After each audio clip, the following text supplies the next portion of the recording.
Hello everyone, welcome back to our channel. So today in this tutorial, I'm going to show you how to withdraw from Western Union. So let's get into the video. So firstly, open up Western Union. So now, if you want to withdraw money, withdraw from Western Union. So what are you going to do? There's two options here. So one is if the sender has sent it to your bank account, if the transfer has been done straight to your bank account, then there's nothing that you have to do because money will be straightly deposited to your bank account. So you can just withdraw from your bank account. That's it. That's fine.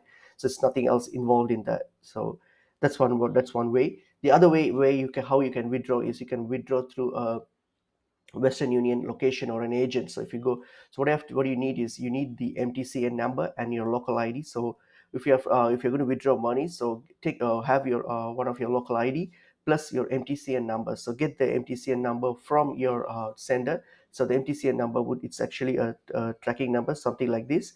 So this is a sample MTCN number. So you need this number in order to withdraw money from Western Union. So just visit your local Western Union agent or any location depending on your region or country. So just get there and then share them this MTCN number and your ID, and then you can straight away withdraw cash from them, withdraw the money as cash from them. So that's how you can withdraw. So it's pretty that's what it is. So hope this video is helpful. I will see you all in another video. Thank you.